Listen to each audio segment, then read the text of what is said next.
Here we There we go. go. Hi, Richard. Hi, how you Um, doing? Good. How are you? So this is the kind of first in our podcast series talking to industry leaders about the XR industry. For the benefit of kind of viewers, listeners, and that sort of thing, could you kind of give us a rough general introduction and to yourself and kind of how you started in the XR industry? Sure, absolutely. So, my name is Richard Ward, and I am the ex head of Metaverse at McKinsey and Company, kind of a big consulting firm. I'm no longer with the firm, so just to be clear, everything I say is my own private opinion and is not that of McKinsey and Company. Small print, legal disclaimers, and that sort of thing. That was a great Um, disclaimer, yeah. yeah, exactly. And then and so how I got started with this was back in about 2018, 2019 when the Oculus Go came out. Yeah, And so I've started a number of companies in my career, and they were always when kind of like a technology performance crossed a certain curve. And I did like when Oracle databases hit a certain price point in the 90s, that kind of thing. It's like, wow, yeah. this SQL thing might work, and and so when the Oculus Go came out, it was very clear. Which, by the way, here we go. All right, to prove that I'm not lying, there is an Oculus Go. In Ah, fact, I've got a very whole nice. suitcase. Got a big suitcase of these things. But the key point is that it's kind of a certain price performance crossover, and it was like $199, and you got all of this VR capability, and like Yeah, certainly all of our purists would say, oh, but it's only $6, $3, right? It's like, dude, it's still a lot, And I yeah, then spent some of my own money outside of the company developing some prototypes just to really understand the boundary conditions of this. And the main insight, and this is real, I think, really important that a lot of people do not truly understand. The main insight I got is that the misperception was that this device was going to give you a lot of things. It will yeah. give you a roller coaster ride. It will give you a trip to the pyramids. It will give you Mm, this. And the thing that I figured out was, no, actually, it takes from you an incredible amount of information. yeah, And it measures what you do, because the only way that this thing can work, of course, is that it has to like measure which way is your head pointing, where's your hands, goes to a little computer, and then it comes back and it calculates thing, and then it puts the next frame rate in front of you, and it has to do that about 60 times a second, right, at a least. yeah, So it's measuring you, calculating, imaging, and then pushing out, right, and cycle, cycle, cycle, yeah, cycle. And the reason this is important is that like the reason that like Google and Amazon and Meta are trillion-dollar companies, or at least they were anyway, um, is not because, for example, Google answers the question for you, what is the capital of France? yeah, Right? It doesn't give you the money's not in giving you the answer, the capital of France. The money is in capturing from you that you're interested in the country of France and you were not earlier. Which yeah, what they do is they take that data from you and they build a model of who you are intellectually and as a consumer. And surprise, surprise, you now have a bunch of ads for hotels and airplane tickets to France for the next three yeah, weeks right? yeah. So Totally. they are trillion-dollar companies because of what they took from you, not because of the answers they gave you, right? Same thing Yeah, with Facebook. Being able to tell you what your high school sweetheart is up to, there's not a lot of money in that, but in the fact that you are searching for a variety of things and you click on a variety of things, then they build an economic model of who you are and they put ads in front of you. mm, Well, my insight was that the Oculus Go was able to capture information about the human, the physical and mm, intellectual state of the human.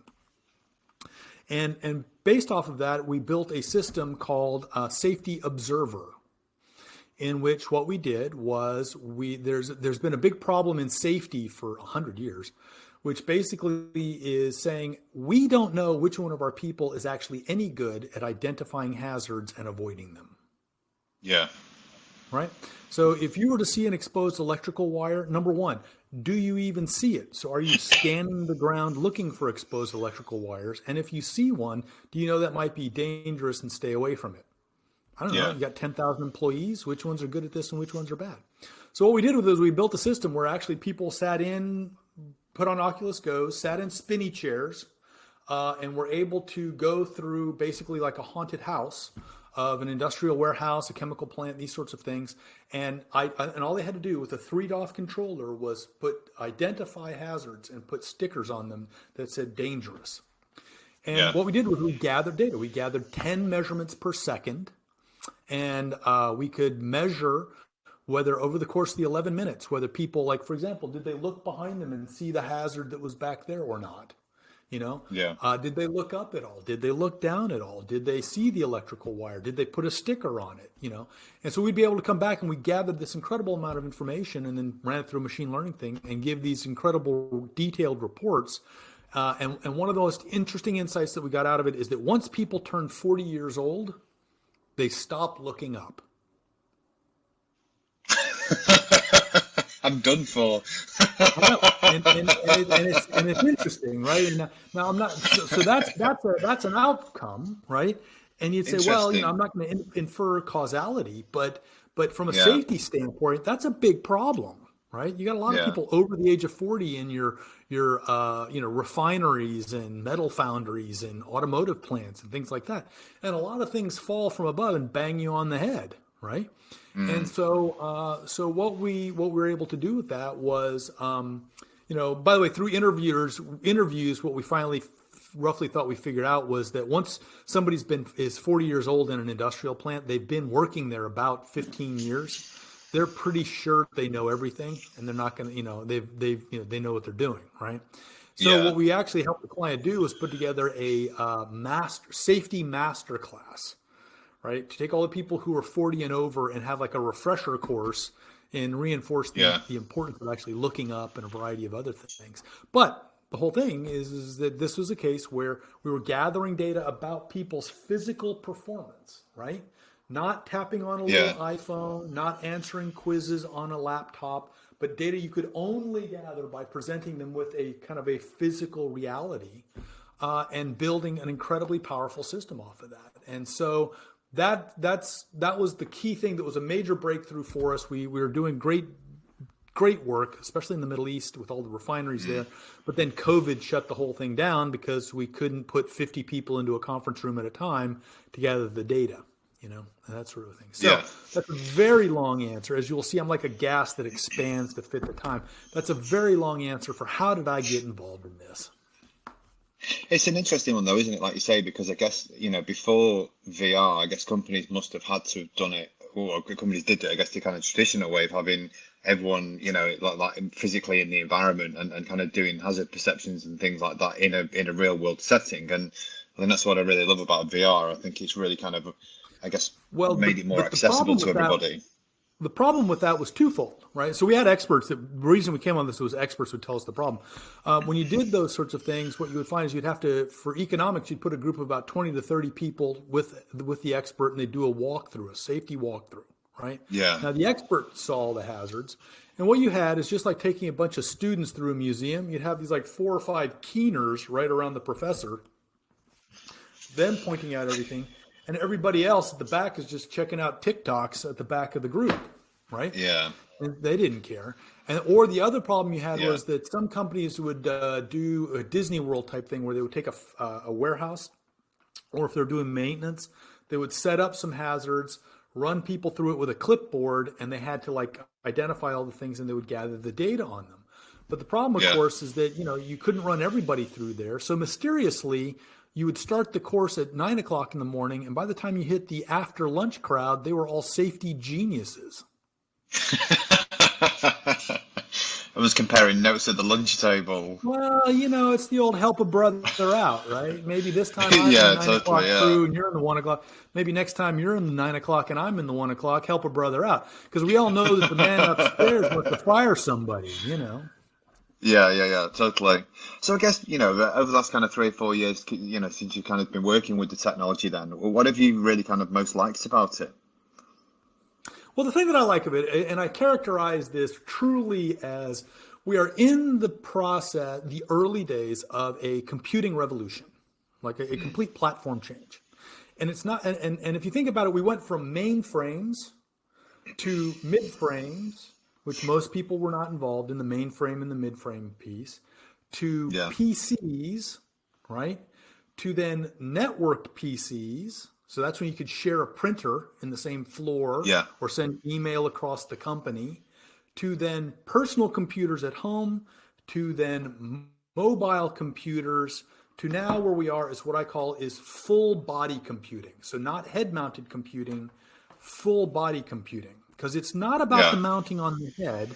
It's about the fact that in order for this thing to do its job, it has to measure you, right?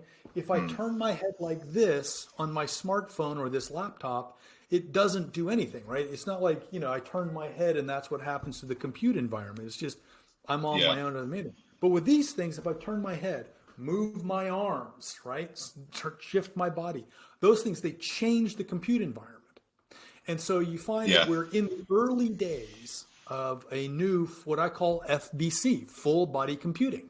That we're in the early days of the full body computing change or platform change or evolution. And just as people say, people are like, oh, well, it's going to like completely, replace the smartphone. It's like, no, it's not. Yeah. Television did not replace radio, Yeah. right? Cinema did not replace television, or whatever the right order of these things. And instead, what you find is just as smartphones did not replace laptops, for the simple reason that it's like each device is optimized for a certain set of inputs and outputs, right? You would never use a smartphone to build an Excel spreadsheet or a PowerPoint deck, right? It's horrible. Right? Theoretically you can do it, but my God, you'd rather kill yourself. Instead, a keyboard and a mouse are incredible input devices with a nice set of real estate. And you can also, by the way, check your email and yell at the dog and do all sorts of stuff while you're doing it. And you're like, it's great for input. Now, this thing is great for consumption, but it's also great for, like, from the camera perspective, it's great for video capture and film capture and a variety of those things in a way that a laptop is not, right? It's hard to do, So really cute selfies with your laptop, And so, you've done that before, haven't you? I can tell. Follow me on Instagram, everybody. And so my piece is that what I think we're going to get to is, let's say 5 years from now, is that if you were to join a large corporation, an Accenture of the world, a General Motors or a Microsoft, you'll be issued a laptop, a smartphone, and a full body computer. Yeah. Because just like the knife, the fork, and the spoon all have a purpose, so these things do too. And they It's have interesting, isn't it? Really, yeah. Because I guess when you read the take, obviously, people like Tim Cook and Apple, Apple are kind of predicting, I guess, that in the next 5 years that smartphones will be obsolete and the future will be completely wearable. I guess it's kind of more, will things like smartphones, like you say, still exist, and that, but I guess they'll kind of complement each other rather than it being an either or.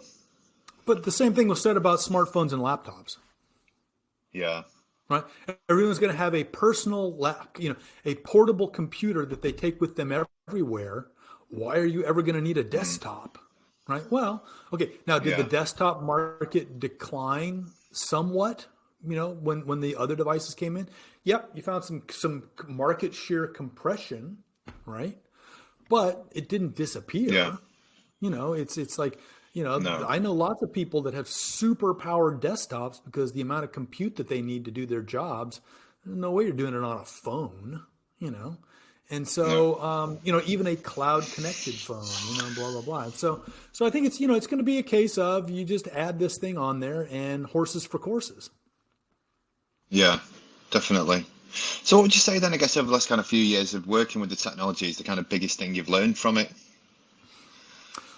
It is more about what people are going to do in the environment than it is about pixels, polygons, and resolution. And by that specifically, what I really mean is I've come up with a metric called RPMs, which is Richards per minute. And you'd say, well, sure. So look, Newton got to name his, Marie Curie got to name hers. It's my metric. You got to own it. Richards Exactly, yeah. RPM. Also happens to, like, everybody knows what RPMs are in a car, and more is better, right? But what it is a Richard is that, every time your eyes move like 1 degree inside of an environment, or your head moves 1 degree, right? Or your body or your hands move maybe a centimeter, or they twist, or they push a button. Any of those kind of like reactions, if you will, is 1 Richard. And what the data is showing from some measurements that we've done is that when people have, let's say, a headset on, and the Richards per minute, the RPMs get below about 20 RPMs per minute, people start to get really bored. Yeah. They start to become very aware of the pressure of the headset on their face and the heat. Yeah. They start to become aware of the fact that they can't check their emails while they're doing whatever it is. And so it's a case of like your experience. If people are using full body computing and you're not full body doing anything, they would rather shift over to another system. And usually what you find is this has been a challenge for the entire let's have a meeting in the metaverse community. Yeah. Right? Because most meetings, it's usually there's some person, a boss type person who has PowerPoints, and she does all the talking. And what does she want the other 15 people to do? Sit down, shut up, and pay attention. Yeah. Right? And that's, everybody loves feedback at the end, And so, so the thing is that the person who's doing the talking, right? Oh, and on this slide we're doing this, and then we're going to do that, and and Martyn's working on this, and we're all like really good. So that person's RPMs are really high, and they have a great experience. But the people in the audience all look like this, right? Yeah. And so their RPMs get below 20, and then they hate it. They absolutely hate it.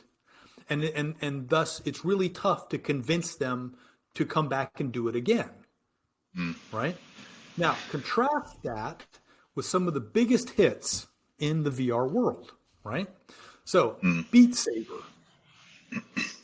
Beat Saber runs at about almost 500 to 1,000 RPMs. Yeah. Gorilla it's really Tag. compelling, that, isn't it? Because you definitely want to keep playing it again and stuff. Because, And by the way, the graphics of Beat Saber are like PS1 graphics. It's blocks and a light stick, and you cut them in half, and maybe there's some spark. I mean, I'm not beating on them, but it's not like anybody has decided that you must have the Unreal Engine 5 to build Beat Saber, or it won't be compelling enough, right? Yeah. And what you find is the activity is coming at you, and you self-foveate down to what's going on right in front of you, because it's you got a lot of stuff going on, so you don't care about all the pixels and the polygons and all that stuff around the outside, right? And so and people have said, well, Richard, but that's a super high intensity, you can't have people sweating all the time. It's like, okay, fine. There's a game called Puzzle Palace. Have you ever played this one? I've not, no. Oh my God, you need to go get it. It's Okay. 3D jigsaw puzzles. Okay. You in 3D, you grab this thing and you bring it towards you, and then you put this thing, and either it fits or it doesn't, and then you push this one away, and you bring it back, and you do all this sort of stuff, and you literally you eventually you put the whole thing together, and it makes a really fun sound when you win. Massive sense of accomplishment. You then pull the headset off and realize that oh my God, it's an hour later. I've just spent an hour putting a jigsaw puzzle together, right? But the RPMs are around, 60 to 80, because you're constantly, remember, RPMs don't have to be big arm movements. It's just any movement. So you're doing lots of small hand movements and twisting things and pushing buttons and moving your head around just a little bit, and all that kind of stuff. So my point on this is that, if you look at many of the stories of what people are trying to say the metaverse is going to be or what it's going to be about, I find that many of them by design are low RPM situations. Yeah. And so I'm like, I don't think that's going to work. I don't think people are going to like it. And then somebody says, okay, well, Richard, if you're so smart, what would you do to fix it? It's like, okay, well, specifically on meetings, the current model is the content is expensive. The people bring and sit, and I'm going to change the content, right? I'm going to change the PowerPoints because that's the most expensive piece to do there. Well, and you sit still. Well, we have a model that's thousands of years old, which is the walking tour. Yeah. So when you walk through a museum, you have this incredible expensive content that is set up, and you have a leader and all of the people, and you go to the next one, and everybody comes up, and they're all looking around, and they've got high activity levels while the expert's talking and pointing at things, And you might even Yeah. have like some, you might even have some objects for them to pick up or look at or whatever. And then you move on. But then it's time for the next slide. You actually move on to the next diorama and everybody moves over there. And the RPMs of everybody are very high, but you still get the same content, informational transfer. Right? It's a very clever way of looking at it. Yeah. Exactly. So it's a case of like, look, you can do all the PowerPoint meetings you want in there. PowerPoint's not the problem. It's the RPMs and the asymmetry of the presenter and the audience. And you can change that by, for example, you could build a world and put all the PowerPoints like as almost like billboards along the highway and actually change the angle so people can't see them and read ahead. And then go to like Sketchfab and bring a bunch of 3D objects and put them in front of certain, PowerPoints. Everybody walks or teleports to the next one. They can look around while you talk and point out the important stuff, move on to the next one. And then imagine this, right? You get to a situation where, hey, that's pretty interesting. And especially if the content lends itself to three-dimensional things, right? So like a design review of a new fastener for the mechanical industry, right? Okay, that's probably more amenable to this rather than like a review of the third quarter budget for an accounting group, That's a horses for courses thing again. But now start to imagine that this is a weekly meeting that a group of people are going to have. And at the and two things happen. One, you don't know what world it's going to be in every week. It's like surprise world.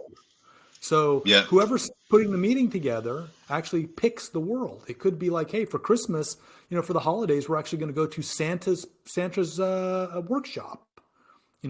And you're there, and there's all sorts of, elves and reindeer and stuff. It's like we're still covering the third quarter forecast, or the review. But it is like in an environment where, as a viewer, you're like, holy moly, look, there's a sleigh going across the top, and doing all these things. And then thus you have a compelling reason to go to the meeting every week. Besides the brute asymmetry of power, which is the boss said you should come, it's like, because actually it's going to be kind of fun. They like, I wonder who gets to pick the meeting spot next time, right? And then you can finally throw the last piece of it in, which I highly advocate is schedule an hour like you always do the meeting for 45 minutes, and then have a mini game for the last 15 minutes. Yeah. Have people go do a cooperative mini game. So if it was Santa's workshop, it could be you have to build like a blocks thing, right? And you're in two competitive groups, and it's who can make the reindeer the fastest, right? And and it's a little goofy, but it is those things that you cannot do in Zoom, you can't do on a phone. You're not going to do in an office because nobody's going to pay to redecorate the office as Santa's, workshop for a meeting on Thursday, right? But in VR, it's like, boom. I mean, VR chat. I understand VR chat has roughly 100,000 worlds in it now, right? Now, some of them are going to be absolute garbage, but there's got to be some gems in there, and you could imagine somebody deciding to use those worlds as backdrops, right? Because that's the thing, isn't it? I mean, I know when I first got the Quest 2, when it kind of came out, you kind of put it on, and I think a lot of things sometimes have that kind of interest curve as well, which is what you sometimes read about the VR fitness industry, that these things have the bell curve of interest. And I think it was very much like that. The first time you put a VR headset on and kind of go in that immersed world, it's mind blowing, when you first put it on. But then, when you through repetition, when you're going back again and again and again and again and again, it's like it gradually starts to become less impressive the more times you kind of put it on. And I guess exactly as you say, if the Richards per minute are kind of also quite low, then you kind of generally go, do you know what? I'm just going to stick it on the bookshelf at home and kind of get it out occasionally, rather than it being a kind of frequent thing. Yeah. Now I take a lot of people. I play golf in Golf Plus, especially the Pro Putt games, right? Yeah. Which it's low poly, right? And I have business meetings there. I take people out there to go have business meetings because you can it replaces a lunch meeting because you can't do lunch meetings in Zoom, right? Have you ever tried to eat and have with somebody else on Zoom? It's disgusting, right? Nobody's going to do it. But if you think about a lunch meeting, there's like a pendulum, right? You sit down and talk chit chat about the kids and the World Cup while you order the food. Then the food comes and you eat a little bit. And then in between, you kind of like take turns talking about business, right? So then you talk about some business, Yes. while you're waiting for the food. Then the food comes and that gives you a break. So you can stop talking about business. And then you talk about some business. And meanwhile, you're both playing chess. You're thinking about, hey, when do I bring up the budget that I need by, now or at dessert? And they're like, ooh, when do I tell them that the CEO hates their proposal? Do I tell them now or wait till dessert, right? But what I find is that when you play VR golf with clients, it's the same pendulum, right? When it's somebody's teeing off, you zip it and let them play the shot, right? But then in between, you can talk about business and stuff. And then when everybody's sinking the hole, you focus on them. If somebody sinks the hole, and this is the part that is fascinating. I say this to a lot of people. It's like, look around you. I said, especially when someone sinks a hole or they miss a shot, right? They miss a shot and they swear. Yeah. And right at that point, I say, think about this. Look around you. The reality is virtual, but the emotions are real. Yeah. And that's the killer app of full body computing. It's a highly emotional environment. Think about it. I'm talking about boredom, frustration, elation, all those kinds of things that come from that, you're just not going to get. I mean, when's the last time anybody got truly, frustrated with a few minutes of a Zoom call, right? You just ignore the things. Yeah, totally. Yeah, absolutely no two ways about it. So what do you think then, I guess, where the kind of, if we take the metaverse out for the moment and we talk about the AR, VR industry in general, but I mean, what do you think are going to be the biggest challenges for it over the next year or two? Well, for the next year, for sure, AR does not exist. Right? I mean, it's waving your phone around is real-time Photoshop. Yeah. Right. It's your phone is running an optimized version of Photoshop. It's taking in video input and it's painting pixels, in a smart way on top of, of the video stream. Right. Yeah. I mean, it's not you immersed in a world and this, that, or the other. And then the other big, and the HoloLens, those things cost like $3,000 and are 4 years old, 5 years old now, and they're not widely adopted. I mean, do you know anybody who owns an actual SLAM effective AR headset and wears it for more than 3 hours a day? No. Right. Okay. So the accessibility of the hardware just isn't there, is it? Clear, AR is not here today. It just does not exist today. Right. Yeah. And anybody who thinks that it's going to come out tomorrow, I think is going to be. I'd love to make a bet. Right. Because the fundamental problem with AR actually is heat dissipation. And people are like, what do you mean heat dissipation? It's like heat dissipation. It's like all the stuff that you want to do to make AR really work. So glasses that I would wear that would have knowledge of the world. So let's call that SLAM. There's other versions, but SLAM knowledge of the world is smart enough to paint pixels on it fast enough. So high refresh rate with a high enough, opacity so that it's not all like washed out translucent colors. And by the way, that the field of view isn't like just a corner up in the corner. It's like actually my field of view, right? Take all of that. Right there, you're talking about 20 to 30 watts worth of compute requirements just to do that. Now throw in the fact that it needs to be running a 5G modem to broadcast and receive a lot of real-time data. And then, you get to all of these things. You're like, okay, well, now you're looking at a system that's probably running at 30, 40, 50 watts. Well, you take a 50 watt light bulb and put it next to your face. How long do you want to do that? And the answer is, not very long. By the way, how big of a battery do you need to run a 50 watt system, on a lot of things? For example, my view is that the world's most effective augmented reality computer in the world is the self-driving computers in a Tesla, because it's driving through the world at high speed. It's having to slam and interpret everything that's going on in the world and figure it. Now, it's not for the driver's benefit. They're not painting pictures for the driver. It's painting pictures for a synthetic driver inside the system, but it's doing the same thing. I think somebody told me that the Tesla runs at like 120 watts, the computer in that thing, right? Yeah. Okay, well, if you want that level of capability on somebody's head, you're probably going to need something the size of a car battery to keep it running all day, even if you do solve the heat problem. So everybody's working on this stuff. I love them. They will optimize the chip pipelines. They'll make the lasers more efficient. They're working on all that stuff. They will. Yeah. It's not going to be anytime soon, right? How far away do you think it will be then? I guess from the point where you've got glasses like you have on at the moment, where they are kind of have AR capability, and it's got the kind of microcomputing and ability where it's not, like you say, going to be kind of super hot, super heavy, and the battery life lasts about 5 minutes. Well, I mean, so we had those with the North glasses, right? They kind of did some very basic stuff, but even then, I think if I remember correctly, they could only generate images for about 10 to 15 seconds at a time, maybe 20 seconds at a time before it got hot, right? And so again, heat. A battery is chemical energy to electricity. Electricity goes into the compute generates heat. You got to dissipate the heat, right? Yes. Yeah. And so the more power you need to do all of this stuff, and think about the stack, right? You need you need a bunch of cameras. You need GPUs to interpret all those images and then render new images. You've got a Wi-Fi or 5G bandwidth stack also running at the same time. You've then got CPUs in there doing their piece. You got a bunch of memory calls going on. You got lasers to create photons, or some sort of other optical. I mean, you just got a lot of stuff that uses electricity, which means ultimately it's going to generate heat. And I think people will work on it and get it down.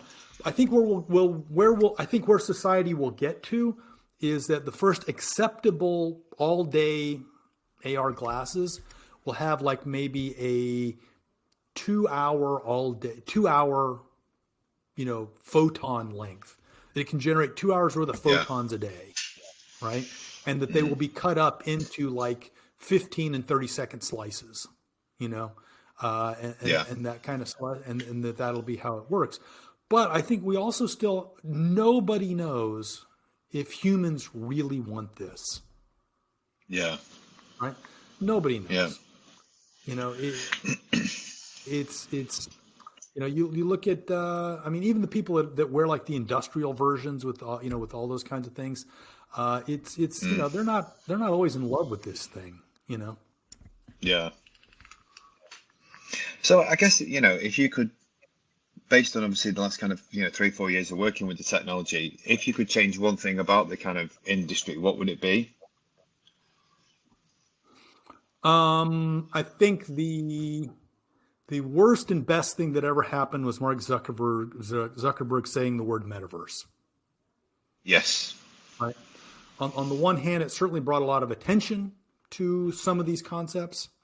On the other hand, it immediately pointed out within 2 meetings that we are nowhere near Ready Player One. Yeah. Or the Matrix, right? And this is the part. It's a very interesting thing, right? Which is, I did a whole bunch of meetings with clients in which they would always want to know, what is it? How do we get rich? What do we do now, right? And it would be okay, well, I know. Say, look, I got to tell you, quite honestly, I do this stuff a lot, man. I spend a lot of time on these things. I finally made it to level 60 in population 1. It took me 18 months to do this, and gold PJs for the win. And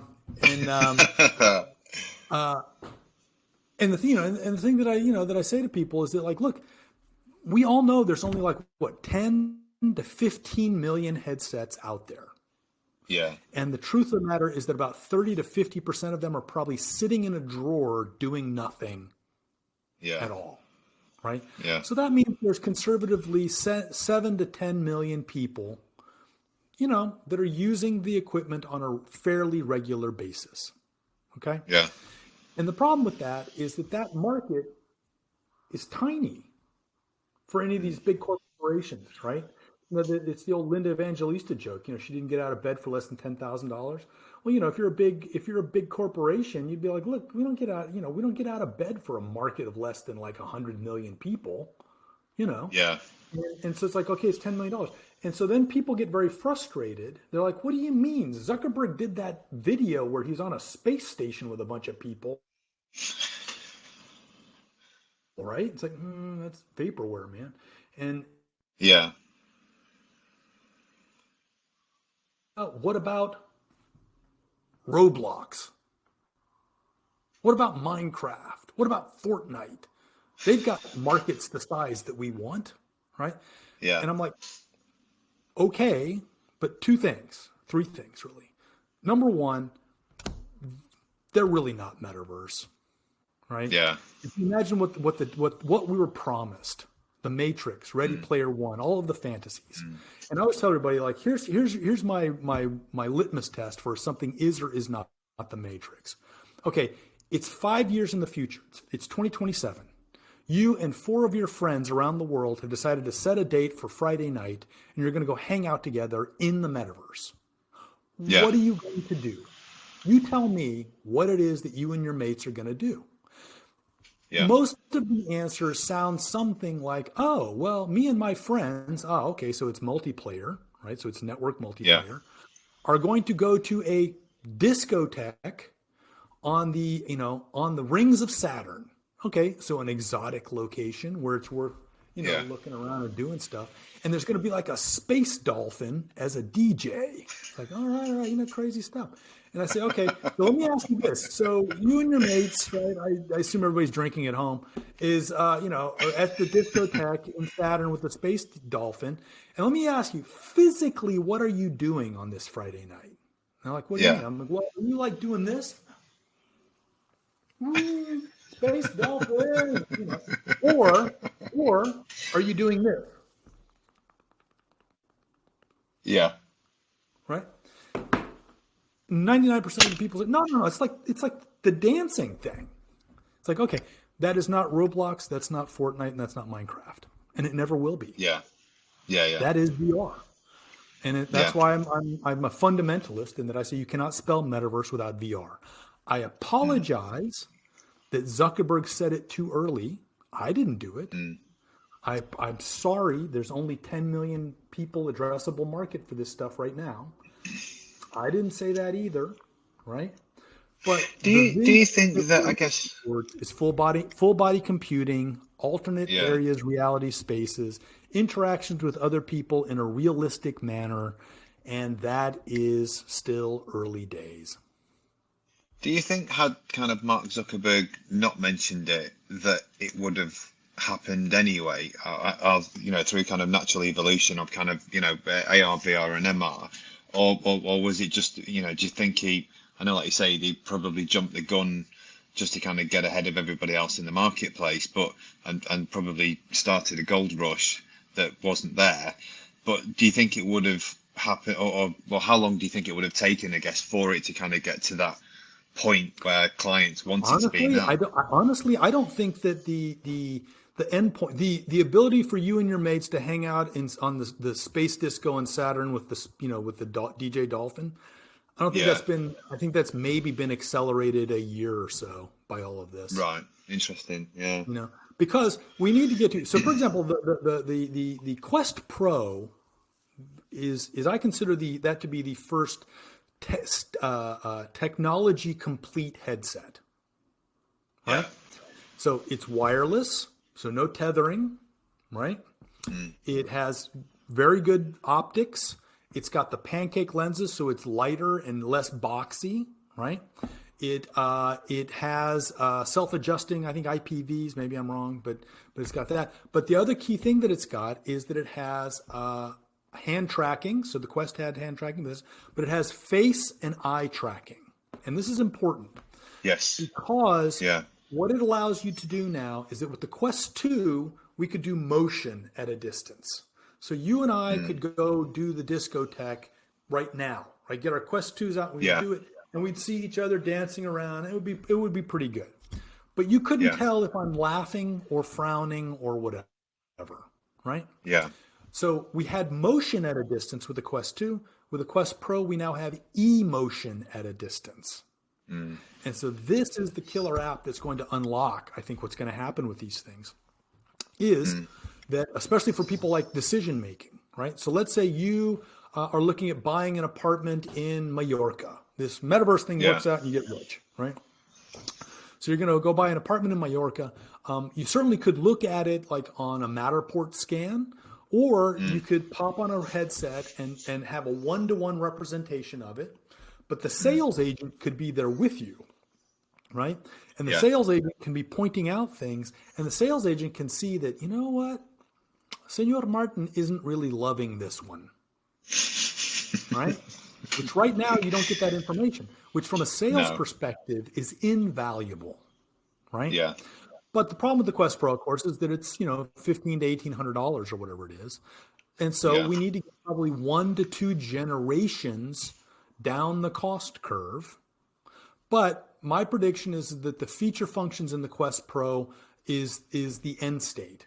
That's every headset from here on out is going to basically have that. Just the same as with the phones. If you remember, the iPhone 3GS was the first one to have GPS tracking in it.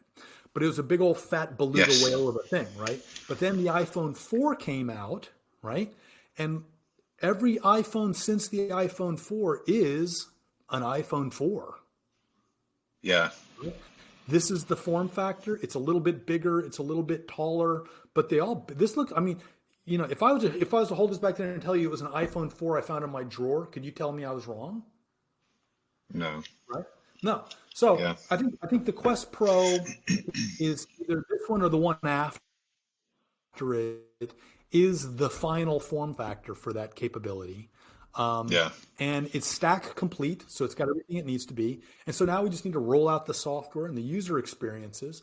And you're going to see things like, let's say performance reviews, remote performance reviews could be something that's like that, in which I can very much see, you are either enthusiastic or you are hating me on the results that I'm giving you, and that's an important piece of information at a distance that video conferencing sort of does when there's 2 people, but as soon as you have like 4 people, there's something about your brain not being able to pick up on the emotional cues when there's 4 people at the same time. Certainly, If you're in a virtual environment with 4 people, just like being at a cafe, you can completely track who's happy and unhappy, and those sorts of things. So I'm very optimistic. I'm like, look, this stuff is going to happen.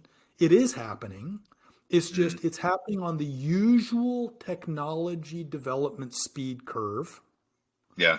And that means that it's going to take probably 1 to 2 more full hardware generations before we get to, let's say, the iPhone 5, or whatever. Yeah. And that really kind of busts the market open where corporates are like, oh, okay, we get it now. We save so much money on meetings and this, that, or the other from these things that when you join our company, you get a laptop, a phone, and a headset, I think it's interesting, like you say, particularly with the facial tracking thing, I guess in our industry and recruitment as well, because it means then clients can kind of do kind of interviews more in kind of virtual reality and things like that, because at the moment, as much as, which is the kind of oxymoron that, we work in the VR industry and the kind of XR industry is in a broader sense, but interviews still happen via, Teams and things like that, or kind of Zoom, because you just can't get that feel for kind of somebody's facial expressions. So I think it definitely will be a game changer for so many industries. Also because we're cowards.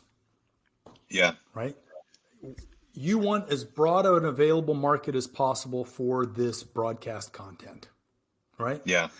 And there's 6 billion human beings theoretically that could log into this podcast.